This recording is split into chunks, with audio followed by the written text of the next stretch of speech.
আমি মনে করি যে সেনাবাহিনীর এই সিদ্ধান্ত খুবই খুবই সময় উপযোগী।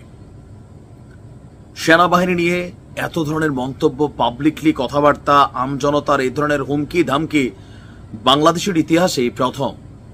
যেহেতু পরিস্থিতিটা একটু বিরূপ, আর যিনি সেনাপ্রধান আছেন কাকতালীয়ভাবে তিনি শেখ হাসিনার আত্মীয় ছিলেন, আর এই বিষয়টাকে ব্যবহার করে মোটামুটি সেনাপ্রধানকে নিয়ে যতটুকু কথা আমরা আসলে সবাই বলছি, যাদের ধরেন সেনাপ্রধানের একটা জুতা পরিষ্কার করারও যোগ্যতা নাই, সেখানে আমরা কমেন্ট করছি একদম ক্যান্টনমেন্ট উড়াই দেবো, এই কর্ম সেই কর্ম, জেনারেল ওয়াকার এই কর্ম। ভাই, এগুলা আসলে আপনি ভাবেন যে আপনার জায়গা থেকে মানে আর্মির একটা সিপাহী হওয়া আপনার দ্বারা সম্ভব কিনা, যাদেরকে নিয়ে কথা বলছেন।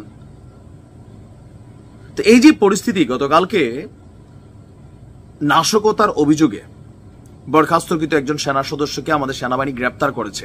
আইএসপির বিজ্ঞপ্তি ছিল, আমি নিউজটা দিছি, তাই না? এরপরে সেনাবাহিনী একটা বিবৃতি দিয়েছে, একটা অ্যাকশনে যাচ্ছে।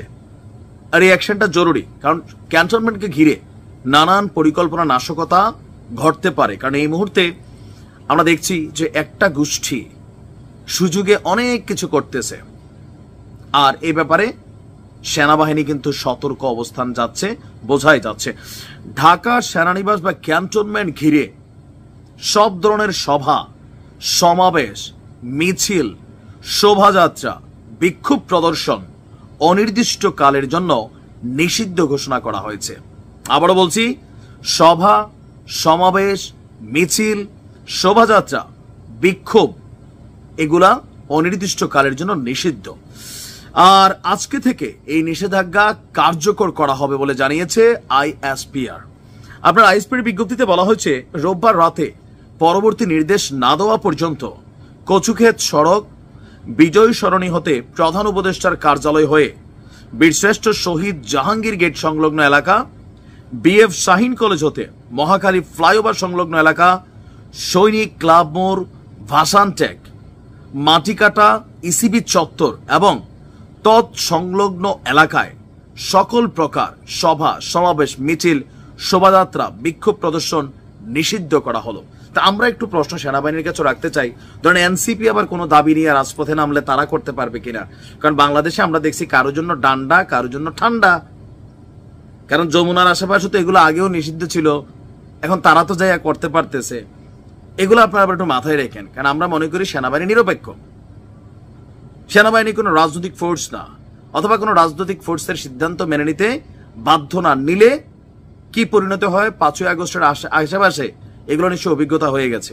যাই হোক, আইএসপিআর বলছে সর্বসাধারণের চলাচল, জনশৃঙ্খলা রক্ষার স্বার্থে এই পদক্ষেপ নেওয়া হয়েছে।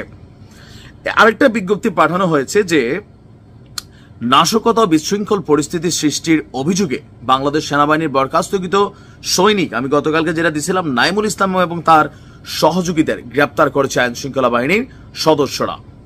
তো সেখানে আজকে কেন এটা রাতারাতি জারি করা হলো? কারণ সেখানে বলা ছিল যে আজকে রবিবার ঢাকার সেনানিবাসের প্রবেশ পথে বিক্ষোভ সমাবেশের নামে বড় ধরনের নাশকতা সৃষ্টির পরিকল্পনা করেছিল এবং বিভিন্ন সোশ্যাল মিডিয়ায় এই সংক্রান্ত বিভিন্ন উস্কানিমূলক প্রচারণাও চালিয়ে আসছিল। এমনকি অনেক বড় বড় যারা ক্যারেক্টার আছেন, অনলাইন কিং, তারাও কিন্তু দেখছি এগুলোর পক্ষেই কথা বলছেন। ব্যক্তিগত কারণ থাকতে পারে, অনেকের অনেক ধরনের কারণ থাকতে পারে সেনাপ্রধানের সাথে, কিন্তু সেনাবাহিনীর সাথে যেহেতু তিনি এই মুহূর্তে রানিং একজন সেনাপ্রধান, আর ওনার বক্তব্যে আমরা জানি না আর কি, এখন এক একজন এক এক ভাবে, বাট আমাদের কাছে মনে হয় না যে এখানে নেগেটিভিটি কিছু আছে।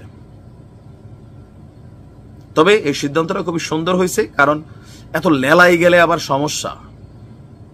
সেনাবাহিনীর প্রতি মানুষের একটা ভয় আছে, সেই ভয়টার অনেকটাই মানুষ কাটাই ফেলছে। আর আমার মনে হয় যে ডক্টর ইউনূসের উচিত, যদি উনি না পারেন তাহলে আপনি স্বরাষ্ট্র পদত্যাগ মন্ত্রী যিনি আছেন, উপদেষ্টা আছেন, তারা পদত্যাগ করাই দেন, নতুন কাউরে দেন।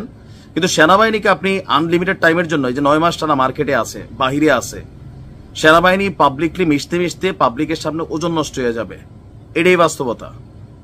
সেনাবাহিনী রিজার্ভ ফোর্স হিসেবে কাজ করে, তারা ক্যান্টনমেন্টের ভিতরে থাকবে, তাদের জায়গাতে তাদেরকে পাঠানো উচিত। পুলিশের মাধ্যমে আইন শৃঙ্খলা বাহিনীর উন্নতি করে আপনি রাষ্ট্রকে পরিচালনা করতে হবে, কারণ আপনি তো থাকেন প্রোটেকশনের মধ্যে, আমজনতা এই জিনিসগুলো করতে হবে। নয়তো সেনাবাহিনী সম্পর্কে মানুষের মধ্যে অনেক ধরনের বক্তব্য তৈরি হবে, ঘটনা দুর্ঘটনা ঘটতেও পারে। ভালো থাকুন।